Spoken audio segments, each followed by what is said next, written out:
மூன்றாவது தலைப்பானது ஆங்கிலத்திலே be prepared என்றதான ஒரு தலைப்பை நான் உங்களுக்கு அறிமுகப்படுத்துகிறேன். தயாராக இருங்கள் என்று சொல்லி ஒரு தலைப்பை நான் அறிமுகப்படுத்துகிறேன்.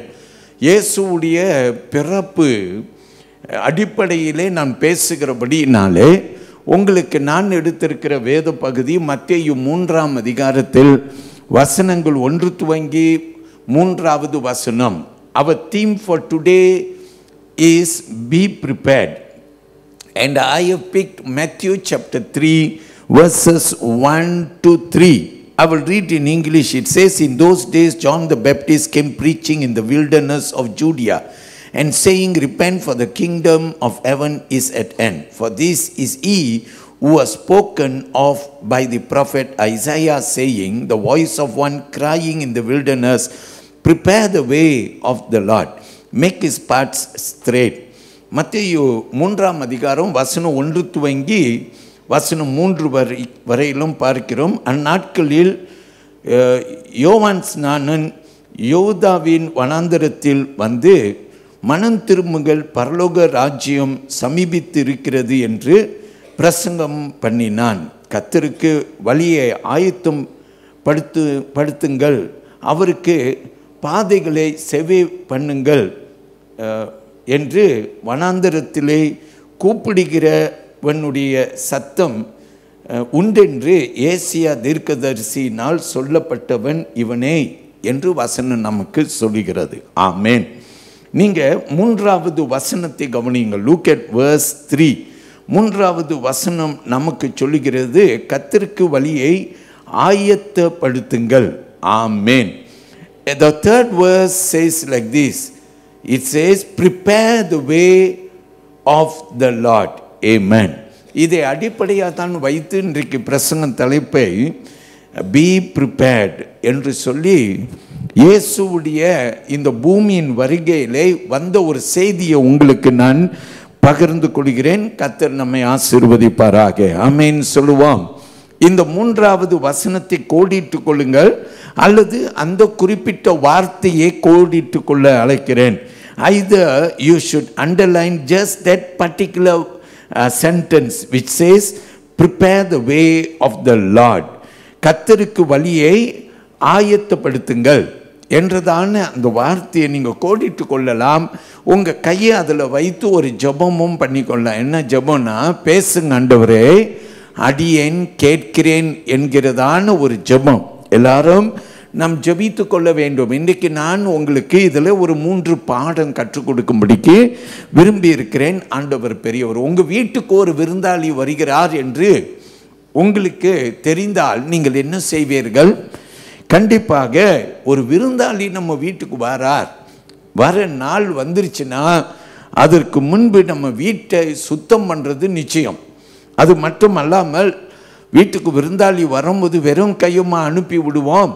இல்லை, கண்டிப்பாக ஏதாவது உணவு ஆயத்தப்படுத்தி வைப்போம். அது மட்டும் அல்லாமல் எல்லாம் சரியாக இருக்குதா என்று எல்லாத்தையும் பார்த்த பின்பு தான் நமக்கு சந்தோஷமாக இருக்கும் ஒரு விருந்தாளி வீட்டுக்கு வருவது. ஆமென் சொல்லுவோம். கர்த்தர் பெரியவர். பிரியமானவர்களே, இந்த பூமியிலே இயேசு உலக இரட்சகராக வந்தார். ஆமென். நம் வீட்டுக்கு வரேன்ட்டு சொல்லி விரும்புகிறார். அல்லேலூயா. அவர் பெரியவர். உன் வீட்டுக்கு வர விரும்புகிறார். எல்லார் வீட்டுக்கும் வர விரும்புகிறார். அல்லேலூயா. அவர் பெரியவர். ஒருவரையும் தள்ளிவிட மாட்டாராம். அவர் எல்லாரும் அணைத்து கொள்வார். எல்லாரும் நேசிக்கிறார். அவர் எல்லாரையும் கனம் பண்ணுறார். ஒரு விருந்தாளி வீட்டுக்கு வராங்கன்னா நம்ம இவ்வளோ ஆயத்தம் பண்ணுறோமே, அதே போல் கிறிஸ்மஸ் பண்டிகையில் இயேசு நமக்கு சொல்லுகிறார், நான் உன் வீட்டுக்கு வரேன், ஆலயமான உன்னுடைய இறுதிய வீட்டுக்கும் வரேன், உன் வீட்டுக்கும் வரேன், இன்னைக்கு நான் உன் வீட்டுக்கு வர விரும்பி இருக்கிறேன்னு சொல்கிறார். நம்ம எல்லாரும் சொல்லுவோமா? ஹல்லேலூயா. கர்த்தர் பெரியவர். இயேசு இன்னைக்கு நம்ம வாழ்க்கையில் வர விரும்புகிறார். ஆயத்தமா அவரை வரவேற்பதற்கு ஒரு சாதாரணமான விருந்தாளி வீட்டுக்கு வந்தால் இவ்வளோ ஆயத்தப்படுத்துகிறோமே, இயேசு வீட்டுக்கு வரேன்னு சொல்கிறாரு. அவர் வராருன்னா எவ்வளோ நம்ம ஆயத்தப்படுத்தினேன். ஆமென்னு சொல்லுவோம். ஆயத்தப்படுத்துவோம். அதை கர்த்தர் நம் மத்தியில் விரும்புகிறார். எல்லாரும் சொல்லுங்க, பிரைஸ் தி லார்ட். இந்த வார்த்தை யார் மூலமாய் துணித்தது? யோவான் ஸ்நானன் மூலமாக துணித்தது. அல்லேலூயா. என்ன வார்த்தை? வசனம் சொல்லுகிறது, கர்த்தருக்கு வழியை ஆயத்தம் படுத்துங்கள். ஆமென். ஆயத்தம் பண்ணுங்க. இன்னைக்கு இந்த பண்டிகையை முன்னிட்டு நம்ம பல ஒழுங்குகளை செய்கிறோம் இல்லையா? பல திட்டங்களை வகுக்கிறோம். ஏன்னா இது ஹாலிடே காலம், பிள்ளைங்களுக்கு பள்ளிக்கூடத்தில் ஹாலிடே, வேலையில் ஹாலிடே. இதுதான் நம்ம ஒரு வேலை இந்த வருடம் முழுதும் எடுக்கக்கூடிய லாங் லீவ் அப்படின்னு சொல்லலாம். சரியா? அப்போ நம்ம ஆயத்தப்படுத்துகிறோம். பலகாரம் செய்வது என்ன? யாரெல்லாம் வீட்டில் பல விதமான பலகாரம் செய்தீங்க? இப்போலாம் ரொம்ப ஈஸி, செய்யக்கூட வேண்டாம். பணம் இருந்துச்சுன்னா நீங்கள் கடையில் கொடுத்து வாங்கிக்கொள்ள விதவிதமான பலகாரம், பயங்கர பலகாரம்லாம் இப்போ ரொம்ப லைஃப்பை சிம்பிளாக ஆக்குற ஒரு காலம் வந்துருச்சு. ஸோ நீங்கள் எது ஆயத்தப்படுத்தி நீங்கள் சந்தோஷம். ஆனால் வேதம் சொல்லுகிறது, இயேசு வருகிறார், ஆயத்தப்படுத்துங்க அப்படின்னு சொல்லுது. விருந்தாளியாய் வருகிறார், உன் வீட்டுக்கு வரார், உன் வாழ்க்கைக்கு வரார். அல்லேலூயா. இந்த பண்டிகை காலத்திலே பாஸ்டருக்கு ஒரு பெரிய பொறுப்புங்க.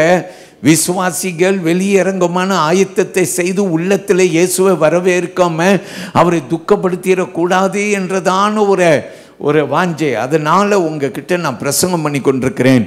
இயேசுவை வரவேற்பு கொடுங்க. எல்லாரும் இந்த வலது கையை உயர்த்தி கொள்ளுங்க. நம்ம எல்லாரும் சேர்ந்து சொல்லுவோமா? ஆண்டவரே என் இருதயத்தை சொல்லுங்க. ஆண்டவரே என் இருதயத்தை இன்றைக்கு நான் திறந்து தரேன், எனக்குள் வாங்க ஆண்டவரே. சொல்லுங்க, எனக்குள் வாங்க. எல்லாரும் ஆமென் சொல்லுவோம். அல்லேலூயா. அவர் நிச்சயமாய் நமக்குள்ளார வருவார். ஆல்ரைட். 3 காரியங்களே நாம் இன்றைக்கு கற்றுக்கொள்ள போகிறோம். அது என்ன என்று கற்றுக்கொள்ள போகிறோம்? நம்பர் 1, நாம் கற்றுக்கொள்ள போகிறது இந்த ஆண்டவருக்கு வழியை ஆயத்தப்படுத்துங்கள், கர்த்தருக்கு வழியை ஆயத்தப்படுத்துங்கள் என்று இந்த வார்த்தையிலே அடங்கி இருக்கிற ஒரு கருப்பொருள். 2ஆம் வசனத்தை அங்கே வாசிக்க நாம் கேட்க போகிறோம். மனம் திரும்புங்கள், பரலோக ராஜ்யம் சமீபித்திருக்கிறது என்று பிரசங்கம் பண்ணினான். ஆமென். அப்போ ஆயத்தப்படுத்துகிறதுல முதலாவது அடங்கி இருக்கிறது என்னென்றால் மனம் திரும்புதல். ஒரு அழைப்பு கொடுக்கிறார். யாரு? யோவான் ஒரு அழைப்பு கொடுக்கிறார். என்ன அழைப்புனா, is calling everyone to repentance. So it is the call to repentance. Say amen. மனம் திரும்புதலுக்கான அழைப்பு என்று முதல் பாடம் 2வது வசனத்திலே நாம் கற்றுக்கொள்கிறோம். ஆமென் சொல்லுவோம். அல்லேலூயா. மனம் திரும்புங்கள். அல்லேலூயா. அப்போ இந்த பண்டிகை, இந்த கிறிஸ்மஸ் பண்டிகை மனம் திரும்புதல் இல்லாத ஒரு பண்டிகையாக இருக்கக்கூடாது. இந்த பண்டிகை என்னமாக இருக்குன்னா மனம் திரும்பின ஒரு பண்டிகையாக இருக்குன்னு. ஆமேன்னு சொல்லுங்க. இதற்கு ஒரு நல்ல உதாரணம் யாரு தெரியுமா? நீங்கள் இயேசு வாரார், எரிகோ பட்டணத்துக்கு வாரார் என்ற செய்தியை கேள்விப்பட்ட போது ஒரு குள்ளமாயிருந்த ஒரு மனுஷன் இருந்தான். குள்ளன், இவனுடைய பெயர் சகேயு என்று பார்க்கிறோம். இந்த குள்ளன் இயேசு எரிகோ பட்டணத்துக்கு வாரார் என்று கேள்விப்பட்ட போது இவன் என்ன செய்தான் என்று சொல்லப்படுதுன்னா, இவன் குள்ளனாயிருக்கிறான், கூட்டத்தின் நெரிச்சலினால நசுக்கப்பட்டு விடுவான் அல்லது இயேசுவை பார்க்க முடியாமல் போயிடும் சொல்லி இவன் அருகில் இருந்த ஒரு காட்டத்தின் மரத்தின் மேலே ஏறிக்கொண்டு, இயேசு இந்த பாதையை தான் போவார், இந்த பாதையில் போகும்போது நான் அந்த மரத்தில் இருந்து அவரை பார்ப்பேன் என்று சொல்லி ஒரு மரத்தின் மேலே ஏறிக்கொண்டார். யாருக்கும் தெரியாது இந்த சகையு மரத்தின் மேலே ஏறி இருக்கிறான். அல்லேலூயா. இவன் பட்டணத்திலே கெட்ட பேர் வாங்கினவன். ஏன்? எல்லாரிடத்திலையும் அதிகமான வரிகளை வசூல் பண்ணி எல்லார் இடத்திலையும் சாபங்களை வாங்கி கட்டி கொண்டவன். சிலர் வாழ்க்கை அப்படித்தான் இருக்கும். எல்லாரும் உன்னை தூஷித்திருப்பாங்க, வேலை இடத்துல உன்னை தூஷித்திருப்பாங்க, பள்ளிக்கூடத்தில் உன்னை தூஷித்திருப்பாங்க, உன் பக்கத்து வீட்டில் இருக்கவங்க கூட எப்போ பார்த்தாலும் உன்னை தூஷித்துட்டே இருப்பாங்க. அல்லேலூயா. இவனும் இப்படி எல்லாரிடத்திலையும் வரிகளை அதிகமாய் வசூல் செய்தபடியினாலே அவன் ஐஸ்வர்யவானாய் இருந்தான், வசதி இருந்தது, ஆனால் மனசில் நிம்மதி இல்லை. சில பேர் இப்படி தான் இருக்காங்க. அவங்களுக்கு எல்லாமே இருக்குது, கார் இருக்குது, பங்களோ இருக்கு, வங்கியில் ஏராளமான பணம் இருக்கு, சொத்து ஏராளம் சேர்த்தாச்சு, எல்லாம் இருக்கு. ஆனால் ஒன்று இல்லை, நிம்மதி என்று ஒன்று இல்லை. அல்லேலூயா. அப்படிப்பட்டவனாய் இன்னைக்கு இந்த காலை ஆராதனையில் நீ உட்கார்ந்து கொண்டிருக்கிறனா, அப்படிப்பட்ட ஒருவன் இருந்தான். அவன் தான் சகேயு என்று நாம் பார்க்கிறோம். அவன் குள்ளனாய் இருந்தான். அவன் வேதம் சொல்லுகிறது, அவன் பணம் இருந்தும் நிம்மதியில்லாத ஒரு வாழ்வு வாழ்ந்து கொண்டிருக்கிறான். ஏதோ ஒரு குறை அவனுக்கு இருக்குது. உனக்கு கூட நிம்மதியற்ற ஒரு வாழ்வு வாழ்ந்து கொண்டிருக்கிற, ஏன் இந்த நிம்மதியில்லாத வாழ்வு என்று அறியாது வாழ்ந்து கொண்டிருக்கிறாய்?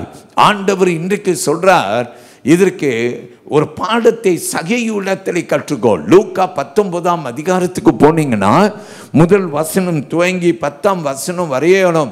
நீங்க சகேயுவை குறித்து பார்ப்பீங்க. சகேயுவின் வாழ்க்கையிலே நடந்த ஒரு சம்பவம். அங்கே நீங்க வாசிக்க வேண்டிய வசனம் 9ஆம் வசனம். கேட்போமா அந்த 9வது வசனத்தை? இயேசு சக்கேயுவை நோக்கி, இன்றைக்கு இந்த வீட்டுக்கு ரட்சிப்பு வந்தது, இவனும் அபிரகாமுக்கு குமாரனாய் இருக்கின்றானே. ஆமேன் சொல்லுவோம் எல்லாரும். அல்லேலூயா. இன்றைக்கு இந்த வீட்டுக்கு என்ன வந்துருச்சா? ரட்சிப்பு வந்துருச்சு. ஏன்? அந்த வசனங்களை வாசித்து பாருங்க. அங்க வசனம் சொல்லுகிறது, இயேசு அவன் ஏறி இருந்த காட்டத்தின் மரத்தின் அருகில் வந்து அண்ணாந்து பார்த்து சகேயுவை பார்க்கிறார். யாருக்கும் தெரியாது. அல்லேலூயா. இவன் மரத்தின் மேலே உட்கார்ந்து இருக்கிறது தெரியாது. ஆமேன். ஆனால் இயேசுவுக்கு தெரியும். அல்லேலூயா. இயேசுவுக்கு தெரியும். யாருக்கும் தெரியலன்று நீ சர்ச்சில் வந்து உட்காந்துருக்கலாம். யாரும் என்னை பார்க்கல, அல்லேலூயா, நான் பாட்டுக்கு வருவேன், நான் போயிடுவேன் அப்படின்னு கூட நீ உட்காந்துருக்கலாம். யாருமே நான் பார்க்கவும் விரும்பலை, பேசவும் விரும்பலை. அல்லேலூயா. நான் யாரையும் பார்க்க விரும்பலை, பேச விரும்பலை, நான் வருவேன், நான் போவேன். இப்படி இருக்கிற உன்னை கூட இயேசு பார்க்க விரும்புகிறார். இந்த சகேயு என்பவன் வேதம் சொல்லுகிறது, அவன் இயேசுவை பார்க்க விரும்பல. ஆனாலும் கூட்டத்தையும் பார்க்க விரும்பல. ஆனாலும் அல்லேலூயா, இயேசு அவனை கண்டார். மனுஷன் ஒன்று பார்க்க மாட்டான். யாரும் என்னை பார்க்கலையே, இந்த சபையில் யாரும் என்னை வாழ்த்தலையே, எத்தனையோ நாளாய் வரேன், யாரும் என்னை பார்க்கல, யாரும் என்னை வாழ்த்தலை. உன்னை யாரும் பார்க்கலன்னா கவலைப்படாத தம்பி, ஐயா, அம்மா, கவலைப்படாதே. இயேசு வந்திருக்கிறார்.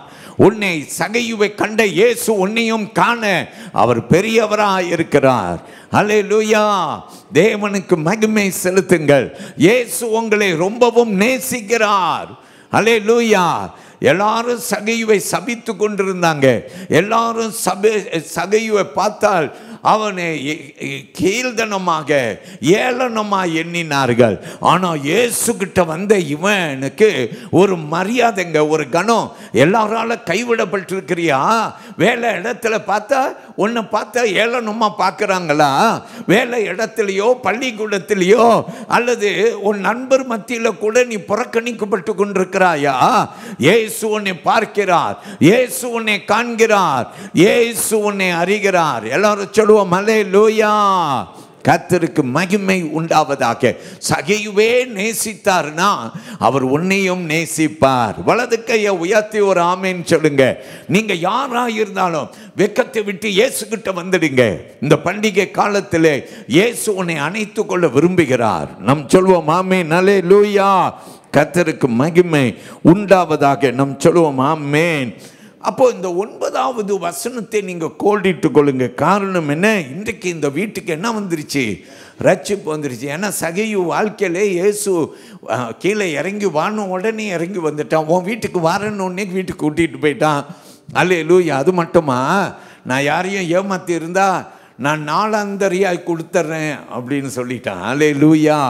கர்த்தர் பெரியவர். பிரியமானவர்களே, அதனால தான் உடனே இயேசு சொன்னார், ரட்சிப்பு எவ்வளோ சீக்கிரமாக வரும் பார்த்தீங்களா? இன்னைக்கு நீ வீட்டுக்கு போயிட்டு சில பேர் சொல்லுவாங்க, நான் இந்த வாரம் போய் சுத்தமாக வாழ்ந்துட்டு என் பாவத்தெல்லாம் விட்டுட்டு அப்புறம் நான் அடுத்த வாரம் வந்து இயேசுவை ஏற்றுக்கொள்கிறேன். ஆமேன். இது மனுஷ சிந்தை. மனுஷன் அப்படி தான் யோசிக்கிறான். ஆனால் ஆண்டவர் அப்படி யோசிப்பது கிடையாது. ஆண்டவர் எப்படி யோசிக்கிறார் தெரியுமா? இருக்கிற மாதிரியே அவர்கிட்ட வந்துரு. உன்னை நேசிப்பார், உன்னை அணைப்பார், உன் வீட்டுக்கு வருவார், உன் வாழ்க்கை, உன் தலையெழுத்தை மாற்றுவார். எல்லாரும் சொல்லுவோம் ஆமென். கர்த்தர் பெரியவர். இயேசு சகையுவே நேசித்தார்னா உன்னையும் நேசிப்பார். சொல்லுங்க ஆமென். கர்த்தருக்கு மகிமை. ஒரு உதாரணத்துக்கு நான் உனக்கு ஒரு சின்ன சம்பவத்தை சொல்லும்படிக்கு விரும்புகிறேன். ஒரு விவசாயி ஒருவன் இருந்தான், ஒரு ஃபார்மர். ஆமென். அல்லேலூயா. இவன் விவசாயம் செய்வதற்கு என்ன செய்வான்? இவன் என்ன செய்வான் என்றால், அவனுடைய தோட்டத்தில் நல்லா விளைந்து கனி கொடுக்கணுன்னாக்கா அவன் விதைப்பதற்கு முன்பு சில காரியங்களே செய்வான். ஆமேன். நிலத்தை முதலாவது அவன் உழுவான். ஆமேன். he will plow the field or the land. amen. சரியா? இருக்கிற நிலத்தை அப்படியே பயிரிடுவானாக்கா விளைச்சல் சரியாய் கொடுக்காது. அதை முதலாவது என்ன செய்யணும்? உழவுன்னு. ஆமேன். அது மட்டும் அல்லாமல் பாறைகள் நிறையா இருந்துச்சுன்னா அவன் என்ன செய்வான்? அந்த பாறைகளை எல்லாவற்றையும் அவன் பொறுக்கி வீசி விடுவான். அந்த நிலத்தை நல்ல நிலமாக அவன் சுத்தப்படுத்துவான். ஆமேன். அது மட்டும்தான் செய்வானா? இல்லை. அந்த நிலத்தில் தேவையற்ற மற்ற விதமான செடிகள் வளர்ந்திருந்தால் அந்த செடிகளை எல்லாவற்றையும் பிடுங்கி போடுவான். அல்லேலூயா. அப்புறம்தான் அவன் என்ன செய்வான்? அவன் விதைக்க ஆரம்பிப்பான். இப்படி விதைக்கிறவன் 100 மடங்கான அறுவடையை காண்பான். வலது கையை உயர்த்தி ஒரு பிரைஸ் தல்லாட் சொல்லுங்க. அல்லேலூயா. கர்த்தருக்கு மகிமை உண்டாவதாக. எல்லாரும் பிரைஸ் தல்லாட் சொல்லுவோம். ஆமென். இன்னைக்கு இதை ஏன் உனக்கு சொல்றேன்னா, இந்த இருதயம் தாங்க அப்படிப்பட்டதான ஒரு நிலம். இந்த இருதயத்தில் இன்னைக்கு ஆண்டவர் என்ன செய்ய விரும்புகிறாருன்னா, விதைக்க விரும்புகிறார். கர்த்தருடைய பிள்ளை, நீ என்ன செய்யணும்? நீ விதைக்கிற ஆண்டவர் இடத்துல நீ உன்னை ஒப்பு கொடுத்தனா உன் நிலத்தை நல்ல நிலமாக மாற்றிடுவார். ஆமேன். ஒருவன் விதைக்க போனான் பலவிதமான நிலம், அந்த நிலத்தின் நல்ல நிலமாய் உன்னை மாற்றிடுவார். ஆமேன். எல்லாரும் சொல்லுங்க பிரைஸ் த லார்ட். அல்லேலூயா. கர்த்தர் பெரியவர். சகையுவை மாற்றினாரே, உன்னையும் நிச்சயமாக என்ன செய்வார்? மாற்றுவார். ஆமேன் சொல்லுவோம். அல்லேலூயா. இப்போ அந்த 2வது வசனத்தை கவனியுங்கள். அந்த 2வது வசனம் நமக்கு சொல்லுகிறது. நான் வாசிக்கிறேன் பாருங்கள். Look at verse 2, Matthew's Gospel chapter 3 and verse 2. It goes like this. It says, repent for the kingdom of heaven is at hand. மனம் திரும்புங்கள், பரலோக ராஜ்யம் சமீபித்திருக்கிறது என்று சொல்லி அங்கே வசனம் நமக்கு சொல்லி கொடுக்கு. மனம் திரும்புங்கள். இந்த மனம் திரும்புதல் நாம் சொல்லுவோமா? ஆமேன். அல்லேலூயா. மனம் திரும்புதல் நம்முடைய சிந்தையிலே, இருதயத்திலே ஒரு மாற்றம், அதுதான் மனம் திரும்புதல். ஆமேன் சொல்லுவோமா? அல்லேலூயா. அல்லேலூயா. நம்முடைய மனதிலே, நம்முடைய சிந்தையிலே ஒரு மாற்றம், செயலிலே ஒரு மாற்றம் உண்டாகும். இந்த மனதிலையும் சிந்தையிலையும் மாற்றம் வந்துருச்சுன்னா செயலில் மாற்றம் வந்துடும். நிறையா பேர் மனசில் மாற மாட்டோம், சிந்தையில் மாற மாட்டோம், செயலில் மாறலான்னு சொல்லி நம்ம என்ன செய்வோம்? நம்ம கொஞ்சம் அப்படியே ஒரு கிறிஸ்தவனை போல, ஒரு தெய்வ பிள்ளையை போல பேசவும் நடந்து கொள்வோம், பிரயாசம் எடுப்போம். ஆனால் ரொம்ப நாளே நீடிக்காது. ஒரு மனுஷனுக்குள்ளார மாற்றம் வரணும்னா அந்த மாற்றம் மனதில் வரணும். அல்லேலூயா. சிந்தையில் வரணும், செயலிலே வெளிப்படும். ஒரு உதாரணத்துக்கு ஒரு 2 வசனம் எடுத்து கொடுக்கிறேன் பாருங்கள். ஏசாயா 59ஆம் அதிகாரத்தில் வசனம் 2 வாசியுங்கள் கேட்போம். ஏசாயா 59 2ஆம் வசனம் வாசியுங்கள். உங்கள் அக்கிரமங்களே உங்களுக்கும் உங்கள் தேவனுக்கும் நடுவாக பிரிவினை உண்டாக்குகிறது. உங்கள் பாவங்களே அவர் உங்களுக்கு செவி கொடாதபடிக்கு அவருடைய முகத்தை உங்களுக்கு மறைக்கிறது. நம்ம எல்லாரும் சொல்லுவோம் அல்லேலூயா. அப்ப என்ன வசனம் சொல்லுதுன்னா, பாவம் தான் நம்மை பிரிக்கிறது, ஆண்டவரை விட்டு பிரிக்கிறது. சகையுவை பிரித்ததுக்கு காரணம் என்ன? அவனுடைய பாவம். அப்போ பாவம் தான் ஒரு மனுஷனை பிரிக்கிறது. இந்த பண்டிகையை நீ ஆசாரிக்க, கொண்டாட நீ விரும்பி ஆயத்தப்படுத்தி கொண்டிருக்கிறாய். நான் சொல்கிறேன், உன் மனசில் நீ பாவத்தை குறித்து ஒன்று செய்ய வேண்டும். சகேயு இறங்கி வந்து இயேசுவை ஏற்றுக்கொண்டது போல இன்னைக்கு இந்த ஆராதனை விட்டு கடந்து போவதற்கு முன்பு நீ இயேசுவை ஏற்றுக்கொள்ள வேண்டும். ஏன்? பாவம் தான் நம்மை ஆண்டவர் இடத்துல இருந்து பிரித்து விடுகிறது. அப்போஸ்தலர் புத்தகத்தை எழுதின லூக்கா பக்தன் இப்படியா எழுதுகிறார், கேளுங்கள். அப்போஸ்தலர் 3ஆம் அதிகாரத்தில் பேதுருவின் பிரசங்கத்தை பார்க்கிறோம். அங்கே 19வது வசனத்தில் முதல் பிரசங்கத்தில் பேதுரு அங்கே எழுதுகிற வார்த்தையை கேளுங்கள். ஆமென். ஆனபடியினாலே கர்த்தருடைய சன்னிதானத்திலிருந்து இளைப்பாறுதலின் காலங்கள் வரும்படிக்கும் முன்னே குறிக்கப்பட்ட இயேசு கிறிஸ்துவை அவர் உங்களிடத்தில் அனுப்பும்படிக்கும் உங்கள் பாவங்கள் நிவர்த்தி செய்யப்படும் பொருட்டு நீங்கள் மனம் திரும்பி குணப்படுங்கள். நீங்கள் மனம் திரும்பி குணப்படுங்கள். நாம் சொல்லுவோம் ஆமென். மனம் திரும்புதல் உண்டாக வேண்டும். கர்த்தருடைய பிள்ளையை நான் பேசிக்கொண்டு இருக்கும் போதே, ஆண்டவரே வீட்டை அழகுபடுத்திட்டேன், ஆண்டவரே கிறிஸ்மஸ்க்கு எல்லாம் வெளியிறங்கமான ஆயத்தம் பண்ணிட்டேன், ஆனால் உள்ளத்தில் அலங்கோலமாக இருக்கிறோம்ப்பா, மனம் திரும்புகிறேன், மனம் திரும்புகிறேன்.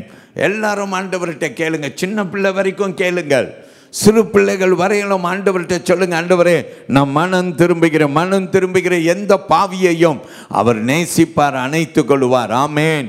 உனக்கு ஒரு கதை ஒன்று சொல்லுகிறேன், கேளுங்கள். பில்லி சண்டே என்று சொல்லப்பட்ட ஒரு அருமையான பில்லி என்று சொல்லப்பட்ட ஒரு மனுஷன் இருந்தான். பிரியமானவர்களே, அவன் ஒரு ப்ரொஃபஷனல் பேஸ்பால் பிளேயர். ஆமேன். இவன் பெயர் பெற்றவனாக, பேஸ்பால் வீரனாக இவன் எழும்பின வாலிப பையன். பாருங்க, இந்த வாலிப பையன் பேஸ்பால் பிளேயராக அவன் பெரிய அளவில் எழும்பும்போது பேர் புகழ் வந்தது. இந்த பேர் புகழ் எல்லாம் வந்த உடனே அவன் குணமும் மாறிடுச்சு. when he began to have fame and luck was on his side அப்படின்னு சொல்லுவாங்க, அதிர்ஷ்டம் அவன் பக்கம் இருந்துச்சு என்று சில பேர் சொல்லுவாங்க. அல்லேலூயா. அதே போல பிரியமானவர்களே, அவனும் பேரும் புகழும் அவன் பக்கமாய் வந்தபோது குணத்தில் ஒரு பெரிய மாற்றம் உண்டானது. என்ன மாற்றம்? வழக்கமாய் அநேகர் செய்வது போல ஒரு குடி போதை பொருளுக்கு அடிமை ஆனான். வாழ்க்கையில் பிரியமானவர்களே மாறுபடான வாழ்க்கை வாழ ஆரம்பித்தான். உலக சிற்றும்பங்களை அனுபவிக்க வேண்டும் என்று உலக ஆசைகளை தேடி ஓட ஆரம்பிச்சிட்டான். அல்லேலூயா. அவனோடு கூட அவனை போலவே குணம் படைத்த வாலிப பிள்ளைகளை பிடிச்சுக்கிட்டான். அல்லேலூயா. உனக்குள்ளார ஒரு மாற்றம் வரணுன்னா, தம்பி, ஐயா, அம்மா கேளு, உனக்குள்ளார ஒரு மாற்றம் வரணுன்னா இன்னைக்கு உன் வாழ்க்கையை இயேசுகிட்ட ஒப்பு கொடுத்துட்டு உன் ஃப்ரெண்ட்ஸ் யார் என்று பார். ஒரு ஐயா ஒரு முறை இப்படி ஆகி சொன்னாராம் இன்னொரு ஐயா கிட்ட. அந்த ஐயா இவர்கிட்ட முறையிட்டு கொண்டிருந்தான், என் பையன் இப்படிலாம் பண்ணுறாங்க அப்படியெல்லாம் முறையிட்டு கொண்டிருந்தானா. அப்போ அந்த ஐயா சொன்னாராம், அவனுடைய நண்பர்கள் யார் என்று காட்டு, உன் பையன் நாளைக்கு யாராக வருவான்ட்டு நான் சொல்லுவேன் அப்படின்னு சொன்னாராம். மை பீப்புள் ஆஃப் காட், பெற்றோர்கள் நல்லா கவனியுங்க. பெற்றோர்கள், உங்கள் பிள்ளைகள் யார் கூட ஃப்ரெண்ட்ஸ் என்று பெற்றோர்கள் அறிய வேண்டும். பிள்ளைகளும் கூட உங்கள் ஃப்ரெண்ட்ஸ் யார் என்று முதல்ல பாருங்க. சில ஃப்ரெண்ட்ஸை விட்டுவிட வேண்டும். சில ஃப்ரெண்ட்ஸ் உங்களுக்கு ஆகாது. அல்லேலூயா. மாற்றம் வர வேண்டும். ஆமேன். இந்த பில்லி சண்டே என்று சொல்லுகிறவர், அவருக்கு ஃப்ரெண்ட்ஸ் அவனை போலவே குடிக்காரனாக, அவனை போலவே உலக சிற்றம்பங்களை அனுபவிக்கிற கூட்டாளி. கெட்ட குமாரன் தெரியுமா? அப்பா கிட்ட பணத்தெல்லாம் வாங்கிட்டு வீட்டை விட்டு தூர தேசத்துக்கு போயிட்டான். அவன்கிட்ட இருந்த ஃப்ரெண்ட்ஸ் எல்லாம் யாரு? அவனை போலவே பலவிதமான தேவையற்ற உலக சிற்றும்பங்களை அனுபவிக்க இவங்கிட்ட பணம் இருந்துச்சு. அதனால ஈய போல அட்டையை போல ஒட்டிக்கிட்டான். மனுஷன் அப்படிதான் ஒட்டி கொள்ளுவான்.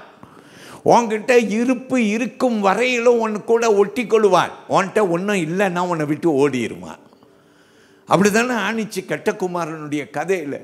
அவனுக்கு பணம் இருக்கும்போது எல்லாம் ஒட்டி கொண்டான், பணம் இல்லாத பொழுது எல்லாம் ஓடிட்டான். வீட்டை போய் தட்டுறான், ஒருவனை கதவை திறக்கலை, எல்லாம் கையை விரிச்சிட்டான். அல்லேலூயா. கர்த்தர் பெரியவர். பிரியமானவர்களே, அதே போலத்தான் இந்த பில்லி சண்டே குறித்து சொல்லப்படுகிறது.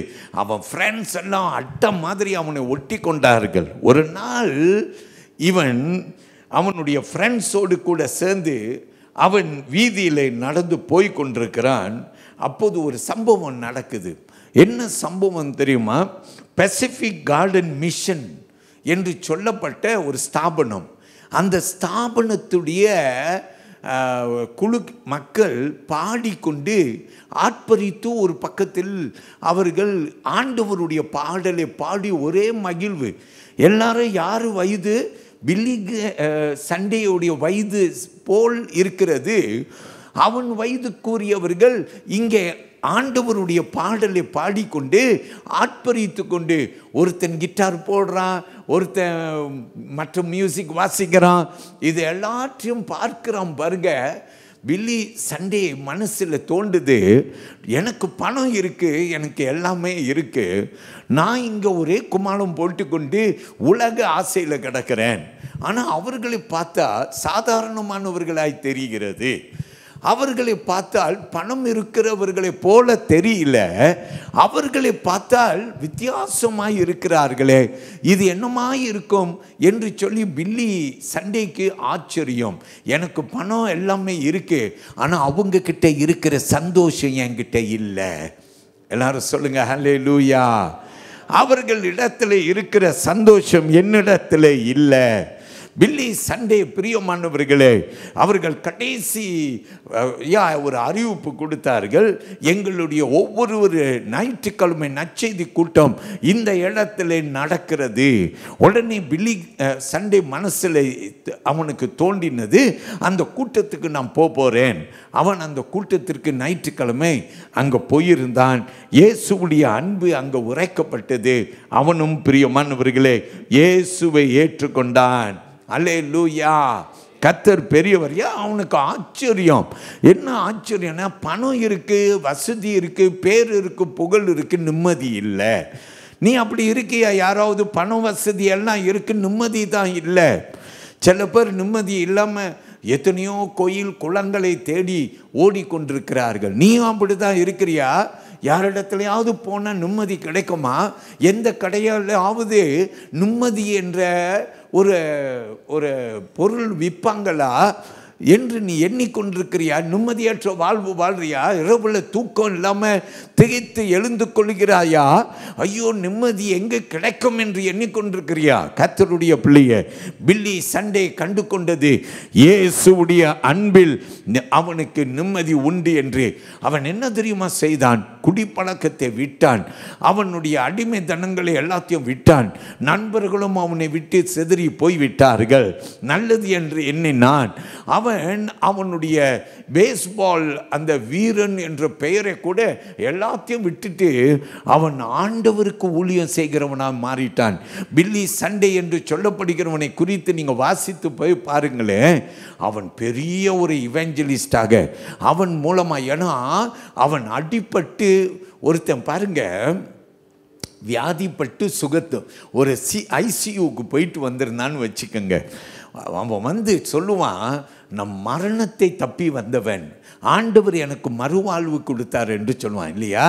அதே போல் பிரியமானவர்களை, பில்லி சண்டே பாவ சேத்திலே கிடந்தவன். அப்போ பாவம் என்றால் என்ன, அதனால எவ்வளோ அழிவு என்று தெரிந்த இவன் என்ன செய்தான் தெரியுமா? இயேசுகிட்ட ஓடி வந்துட்டான். இப்போ எல்லாரிடத்துலையும் சொல்கிறான், மனம் திரும்புங்கள், பரலோக ராஜ்யம் எப்படி இருக்குது? சமீபித்து இருக்கிறது. அருமையான தேவனுடைய பிள்ளையே, ஆண்டவர் உன்னை நேசிக்கிறபடியினாலே மீண்டுமாய் வலியுறுத்தி உனக்கு சொல்லுகிறேன், மனம் திரும்பி, அவருடைய வருகை சமீபமாய் இருக்கிறது. இந்த பண்டிகை காலத்திலே இயேசு இரட்சகர் என்று ஒரு வலியுறுத்துதல் உனக்கு கொடுத்து, இயேசுவை உங்க இரட்சகராக, நிம்மதியற்ற உங்க வாழ்க்கையில இயேசுவை இரட்சகராக ஏற்றுக்கொள்ளுங்கள். ஆமேன். இரண்டாவது ஒரு சம்பவத்தை நான் சீக்கிரமாய் சொல்லுகிறேன், கேளுங்கள். ஆமேன் சொல்லுங்க. அல்லேலூயா.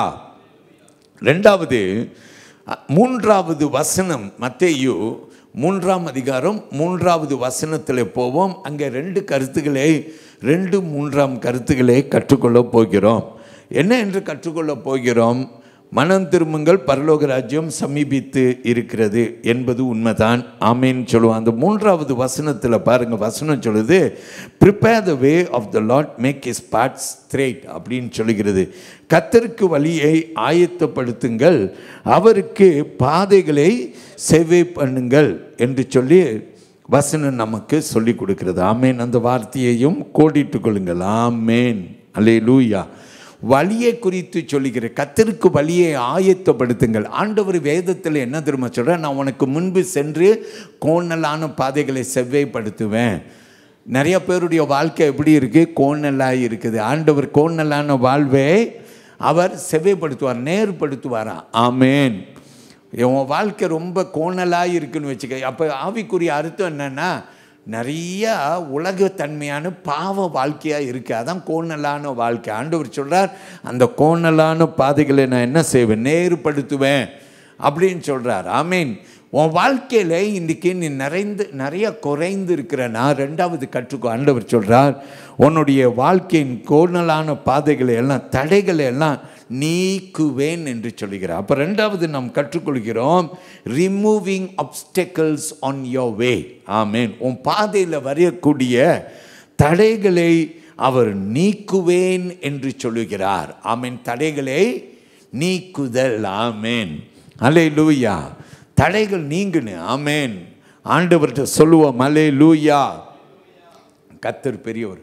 ஐயா, நீ கார் ஓட்டுற, எத்தனை பேர் கார் ஓட்டுறீங்க? கை உயர்த்தி காட்டுங்க பார்க்கலாம். கார் ஓட்டுறவங்க கை உயர்த்துங்க, நல்ல மேலே உயர்த்துங்க. Very good.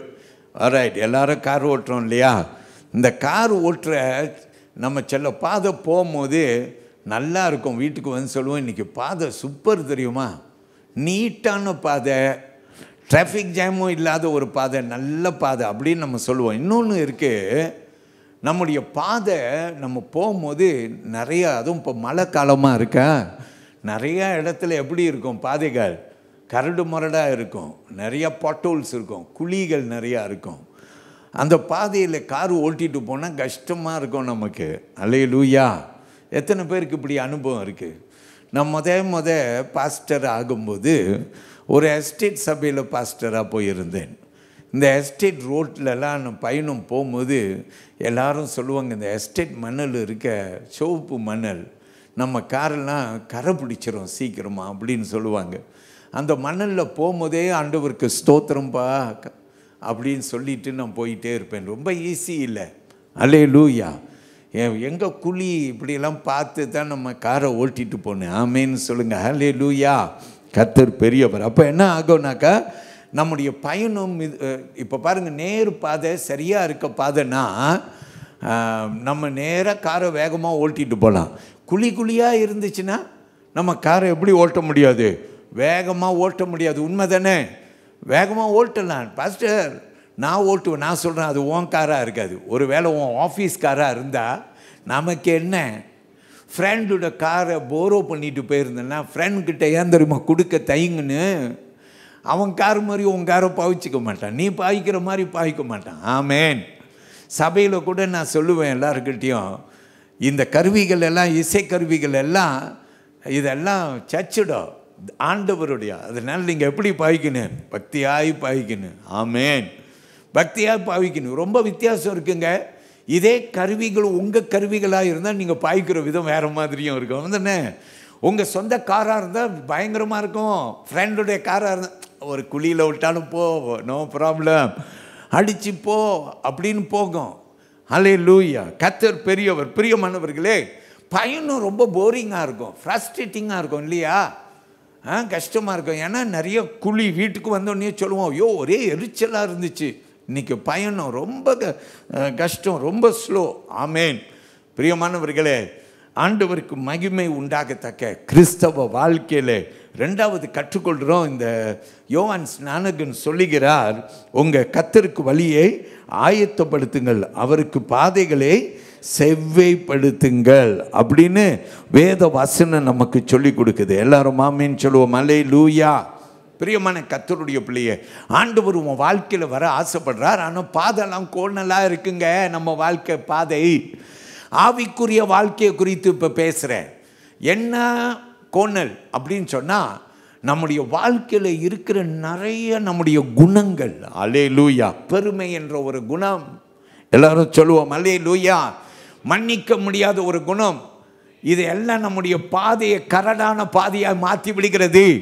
இயேசு நம்முடைய வாழ்க்கையில் வர முடியவில்லை. கசந்து இருக்கிற ஒரு வாழ்க்கை. யாரோ என்னமோ சொல்லிட்டாங்க, 10 வருஷத்துக்கு முன்ன சொன்னது இன்னைக்கு வரைக்கும் அவங்க முகத்தை பார்க்க மாட்டீங்க. அவ்வளோ கோபம். ஒரே சபையில் தான் இருக்கும், ஆனால் அவன் ஒரு பக்கத்தில் இருப்பான், இவன் ஒரு பக்கத்தில் இருப்பான். 2 பேரும் நேரடியாக வர மாட்டான். வந்துட்டா கூட அப்படியும் லுக்கிலேயே பேசுவான். அல்லேலூயா. கர்த்தருடைய பிள்ளையை தேவன் பெரியவராக இருப்பாராக. உன் கோணலான பாதைகளை குறித்து வேதம் சொல்லி கொடுக்கிறது.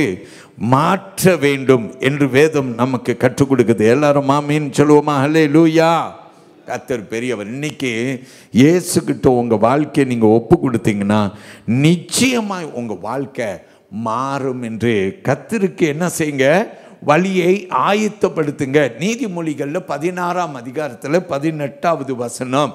சீக்கிரமாய் வாசிக்க கேட்போம். நீதிமொழிகள் 16:18 வசனம். அழிவுக்கு முன்னானது அகந்தை, விடுதலுக்கு முன்னானது மனமேட்டிமை. எல்லாரும் ஆமீன் சொல்லுவோம். விழுதலுக்கு முன்னானது என்னது? மனமேட்டுமை. இன்னைக்கு எல்லாம் நம்முடைய பாதைகளின் கரண்டு பாதையை செவைப்படுத்துவோம். ஆமே, ரோடில் போகும்போது குழி குழியாக இருக்குனாலே ஐயோ ஐயோ ஐயோ கடுப்பாக இருக்குன்னு சொல்கிறியே, அதே போல் ஆண்டவர் முன்னுக்கு நம்ம எல்லாரும் நிற்கும் போது நம்ம பாதை எப்படி இருக்குது? கரடா இல்லையா? கரடா இல்லையா நம்ம பாதை? தொட்டதுக்கெல்லாம் கோவப்படுற, தொட்டதுக்கெல்லாம் எரிச்சல் படுற, இதெல்லாம் கரடான பாதைகள் நம்முடைய பாதைகள். எல்லாம் ஆமேன்னு சொல்லுவோம். லூக்கா 10ஆம் அதிகாரத்தை எடுத்துக்கொள்ளுங்கள். அதில் இன்னொரு 41ஆம் வசனத்தை வாசிக்க கேட்போம். 10ஆம் அதிகாரம் லூக்கா 10:41 வசனம் வாசிங்கள். இயேசு அவளுக்கு பிரதித்திரமாக, மார்த்தாளே மார்த்தாளே, நீ அநேக காரியங்களை குறித்து கவலைப்பட்டு கலங்குகிறாய். மார்த்தாள் போதும். மார்த்தாள் அநேக காரியங்களை குறித்து நீ கவலைப்படுற, ஆனால் மரியாதை பார், நல்ல பங்கை தேர்ந்தெடுத்து கொண்டாள் அப்படின்னு இயேசு அங்கே பேசுகிறது பார்க்கிறோம். ஆமே. இன்னொரு வசனம் கொடுக்கிறேன். மார்க் சுவிசேஷத்தில் 11ஆம் அதிகாரத்தில் 25வது வசனம். சீக்கிரமாய் கவனிக்கணும் எல்லாரும். அல்லேலூயா. மார்க்கு 11ஆம் அதிகாரம் 25வது வசனத்தை கவனியுங்கள். அந்த வசனத்தை கேட்போம். நீங்கள் மன்னியாது இருப்பீர்களானால் பரலோகத்தில் இருக்கிற உங்கள் பிதாவும் உங்கள் தப்பிதங்களை மன்னியாது இருப்பார். ஆமேன். எப்படி இருக்குன்னு மன்னிக்கணும். நீங்கள் மன்னிக்காம இருந்தால் பரலோகத்தில் இருக்கிற உங்கள் ஆண்டவரும் மன்னிக்க மாட்டாராம் அப்படின்னு வேதம் சொல்லுகிறது. ஆமேன்னு சொல்லுங்க. ஹல்லேலூயா, ஹல்லேலூயா. மன்னிப்பேன் ஆனால் மறக்க மாட்டேன்னு சில பேர் சொல்லுவாங்க. மன்னிப்பேங்க, நான் மன்னிப்பேன். ஆண்டவர் மன்னிக்க சொல்கிறதுனால மன்னிப்பேன். அதுலேயும் ஒரு பேச்சு என்ன, நான் மன்னிப்பேன் ஆனால் என்ன செய்ய மாட்டேன், மறக்க மாட்டேங்க. அல்லேலூயா. கர்த்தர் பெரியவர். மன்னியுங்கள், மறந்து விடுங்கள். ஏன்னா இன்றைக்கி ரொம்ப பேர் ப்ரெஷர்லாம் ஏறி போய், சுகர்லாம் ஏறி போய், கொலஸ்ட்ராலும் ஏறி போய், நீ நினச்ச சாப்பாடுன்னு சொல்லி சில வீட்டுக்கு போனால் சிலர் சொல்லுவாங்க, பாஸ்டர் நான் இவ்வளோன்ட்டு தான் சாப்பிட்றேன், காலையில் பார்த்தா ப்ரெஷர் சுகர் இவ்வளோ ஏறி கிடக்குது. நான் சொல்கிறேன், மன்னிக்காத தன்மை. மன்னிக்கலை, அப்படியே மனசில் போட்டு ராத்திரி புலம்பிக்கிட்டு தூங்க வரம திடுக்குன்னு எழுந்து போய், இதுக்கெல்லாம் காரணம் உன் மனசுக்குள்ளார பதுங்கி இருக்கிற கோணலான பாதைகள். எல்லாவற்றையும் விட்டுருவோம். இந்த பண்டிகை தினத்தில் ஆண்டவரை எல்லாத்தையும் விட்டுருவோம். இயேசுவை பாருங்க, சிலுவையில் தூக்கி தொங்க போட்டாங்க. அங்கே சிரித்துட்டு இருக்கிறவர்களை, பிதாவே இவர்களை மன்னியும், இவர்கள் செய்வது என்னதென்று அறியாது செய்கிறார்கள். எல்லாரும் ஆமீன் சொல்லுங்க. ஹல்லேலூயா. கர்த்தர் பெரியவர். நான் ஒரு மனுஷனை குறித்து பேசும்படிக்கு நான் விரும்புகிறேன். 11வது ஜனாதிபதி இந்தியாவில். பிரியமானவர்களே, யார் என்று கேட்பீங்கன்னா டாக்டர் APJ அப்துல் கலாம். கேள்விப்பட்டிருக்கீங்களா? அப்துல் கலாம் அவருடைய நிறைய சேயிங்ஸ், நிறைய இடத்துல அவருடைய பொன் வார்த்தைகளை நீங்கள் கேட்கக்கூடும். எல்லாரும் ஆமீன் சொல்லுவோம். அல்லேலூயா. இந்தியாவில் அவர் மிகவும் மதிப்பு கூறிய ஒரு மனுஷன். அல்லேலூயா. ஆனால் இவர் இப்படிப்பட்ட ஜனாதிபதி, அதாவது இந்தியா பிரசிடெண்ட்டாக வர்றதற்கு காரணம் என்னன்னா பலவிதமான தடைகளை தாண்டி வந்தார் என்று நாம் பார்க்கிறோம். ஆமேன்னு சொல்லுவோமா? அப்துல் கலாம் ஐயா 1931 1931 ஆண்டு தமிழ்நாட்டில் ராமேஸ்வரம் என்று சொல்லப்பட்ட பகுதியில் பிறந்தவர் தான் இந்த அப்துல் கலாம். ஆமேன்னு சொல்லுவோமா? அல்லேலூயா.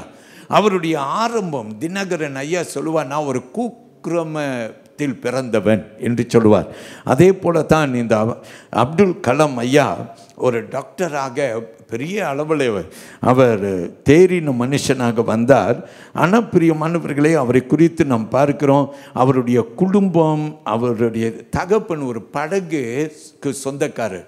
he had a boat, ஒரு சின்ன படகு வைத்திருந்தார். அந்த படகை ஓட்டித்தான் சம்பாதித்தார். அம்மா வீட்டோட வேலை செய்து கொண்டு இருந்தவர்கள்.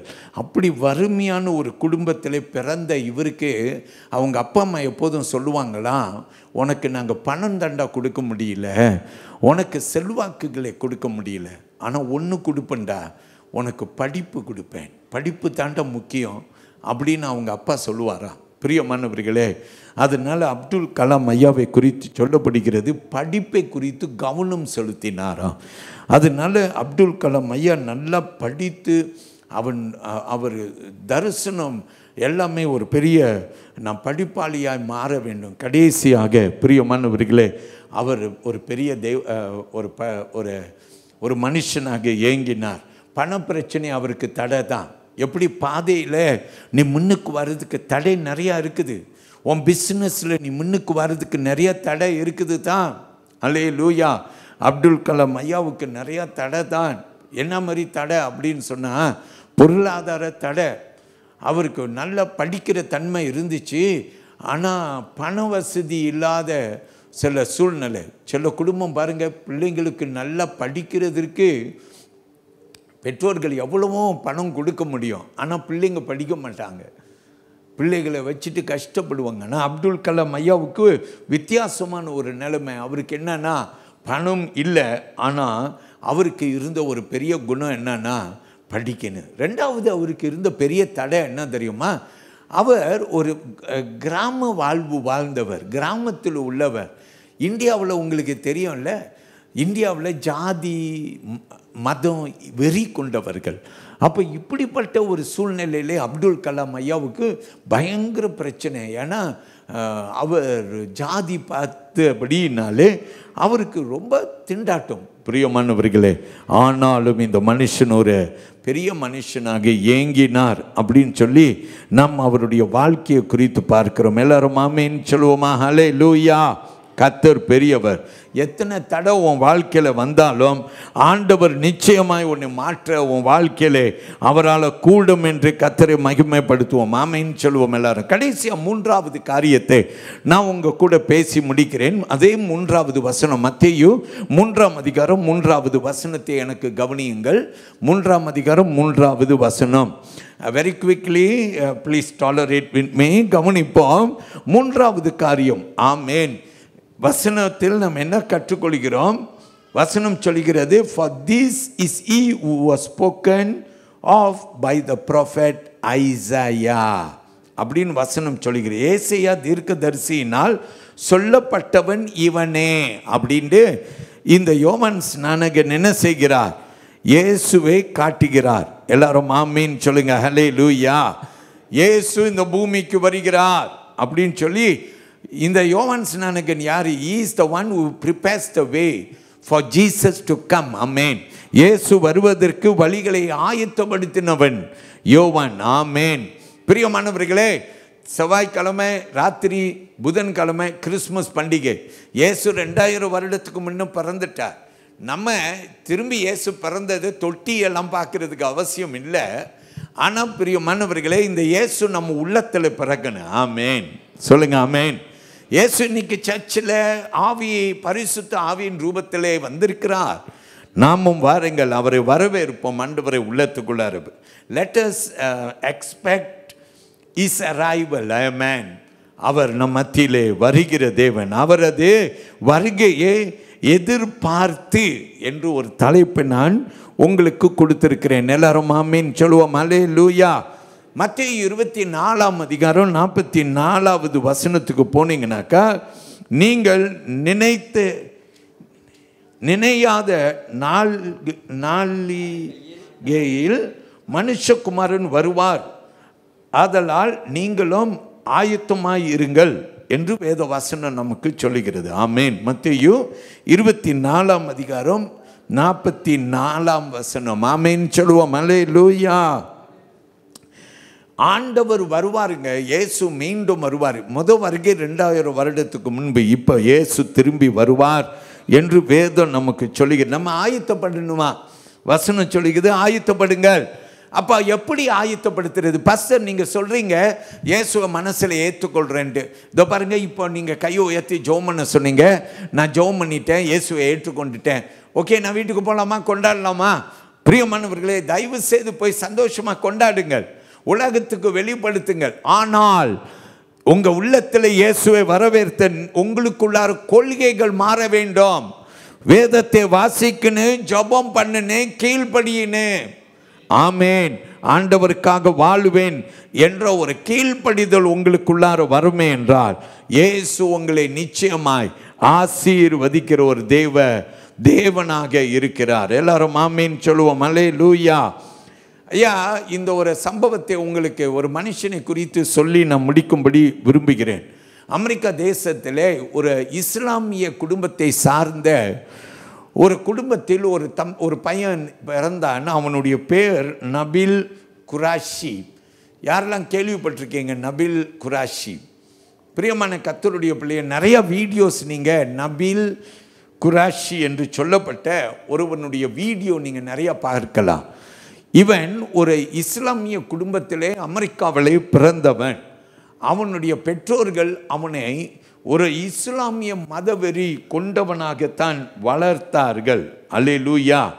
அவனும் பிரியமானவர்களே அந்த மதத்தின்படியே வளர்க்கப்பட்டு அவனுடைய பெற்றோர்கள் அவனை எப்படி வளர்த்தாங்கன்னா, ஒரு நல்ல முஸ்லீமாக மட்டும் அல்லாமல் முஸ்லிம் மதத்தை பாதுகாத்து முஸ்லிம் மதத்தை குறித்து அதற்கென்று வைராக்கியமாய் பேசக்கூடிய ஒருவனாக அவனை வளர்த்தார்களாம். எல்லாரும் அல்லேலூயா சொல்லுவோம். அல்லேலூயா. கர்த்தர் பெரியவர். அவன் நிறையா அவனுடைய குரானை எடுத்து வாசித்து நிறையா ஆய்வு செய்வான், நிறையா ஆராய்ச்சி செய்வான். அவன் ஒரு நாள் அவன் காலேஜ் லைஃப்பில் அவன் போகும்போது அவனுடைய ஃப்ரெண்ட் ஒருவன், அவனுடைய பெயர் டேவிட் வூட் என்று சொல்லப்படுகிறது. இந்த டேவிட் வூட்டை அவன் சந்தித்தான். 2 பேரும் க்ளோஸ் ஃப்ரெண்ட் ஆகிட்டாங்க. இவன் கிறிஸ்தவன், அவன் முஸ்லீம் மதத்தை சார்ந்தவன். ஆனாலும் ஃப்ரெண்ட்ஸாக இருந்தாங்க. இவன் அவனுடைய மதத்தை குறித்து இந்த டேவிட் வூட் கிட்ட சொல்லுவான். டேவிட் வூடும் அவனுடைய நம்பிக்கையை குறித்து இவன்கிட்ட சொல்லுவான். 2 பேரும் பகிர்ந்து கொள்வார்கள். இப்படி பகிர்ந்து கொள்ளும் போது தான் இவன், பிரியமானவர்களே, இந்த கிறிஸ்தவத்துவத்திலே இயேசு என்று பேசுகிறார்கள். அல்லேலூயா.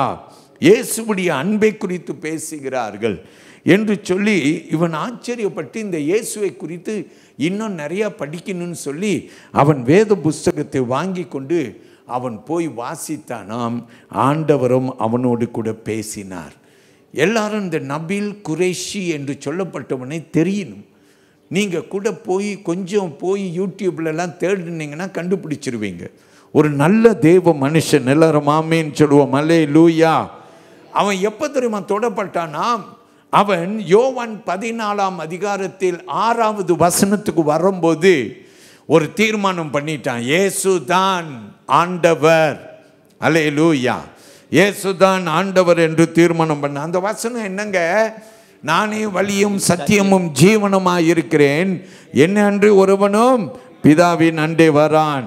அன்றைக்கே ஒரு தீர்மானம் பண்ணிட்டான். அவன் மனசுல ஒரு சமாதானம் வந்துருச்சு. இயேசு தான் ஆண்டவர். எல்லாரும் சொல்லுவோம் அல்லேலூயா. அவனுடைய பெற்றோர்களால் கைவிடப்பட்டான். அவனுடைய சமுதாயம் அவனை தள்ளிவிட்டது. ஆனால் எந்த மதத்தை குறித்து வைராக்கியமாய் நின்று பேசினானோ இப்போ இயேசுதான் மெய்யான தேவன் என்று சொல்லி பேச ஆரம்பித்தான். அவன் பிரியமானவர்களே வாலிபனாய் இருக்கும்போதே அவன் கொஞ்ச நாளைக்கு பிற்பாடு அவனுக்கு திடீர்னு இப்போதானுங்க கொஞ்ச நாளைக்கு முன்னே தான் அவனுக்கு புற்றுநோய் வயிற்றில் வந்து விட்டது. எல்லாரும் என்னென்னமோ சொன்னாங்க. எல்லாரும் சொன்னாங்க, நீ மதத்தை விட்டு போயிட்டதுனால தான். சில பேர் அப்படி தான் சொல்லுவாங்க, நீ மதத்தை விட்டு போயிட்டதுமா அதனால தான் உனக்கு இப்படி என்று சொல்லி எல்லாம் சொன்னார்கள். ஆனால் ஆச்சரியமாய், ஏன்னா இவன் எந்த மதத்தை குறித்து படித்து அந்த மதத்துக்கு வைராக்கமாய் இருந்து இயேசுவை கண்டு இயேசு தான் தெய்வம் என்று அவன் நிச்சயித்த பிற்பாடு இயேசுவுக்காக கடைசி வரைக்கும் நீங்கள் போய் அவனை குறித்து பார்த்தீங்கன்னா ஆச்சரியப்படுவீங்க. அவன் மரித்து போகிற தருவாயும் வரையிலும் அவன் வைராக்கியமாக இயேசுவை நான் சந்திக்க போகிறேன், மகிழ்ச்சியாய் போகிறேன். ஒரு மனுஷன் மரணத்தை நினைத்து பயப்படுவான், ஆனால் அவன் மகிழ்ச்சியோடு இந்த பூமியிலிருந்து பிரிந்து போனானா. எல்லாரும் சொல்லுங்கள் அல்லேலூயா. இன்னைக்கு வரைக்கும் இந்த நபேல் குராஷி என்று சொல்லப்பட்டவனை குறித்து ஏராளம் பேசப்படுகிறது. கர்த்தருடைய பிள்ளையே, கர்த்தர் பெரியவர். இயேசுவுடைய அன்பு அவனை மாற்றிருச்சிங்க. உன்னையும் மாற்றக்கூடிய இயேசுவுடைய அன்பு பிரியமானவர்களே அது பெரிதானது. இப்படியாக ஆண்டவர் இயேசுவை நாம் யாவரும் நம்புவோம், ஏற்றுக்கொள்வோம். அவர் உங்களையும் என்னையும் ஆசீர்வதிக்க வல்லவராக இருக்கிறார். எல்லாரும் தேவ சந்நிதியில் எழுந்து நிற்க போகிறோம்.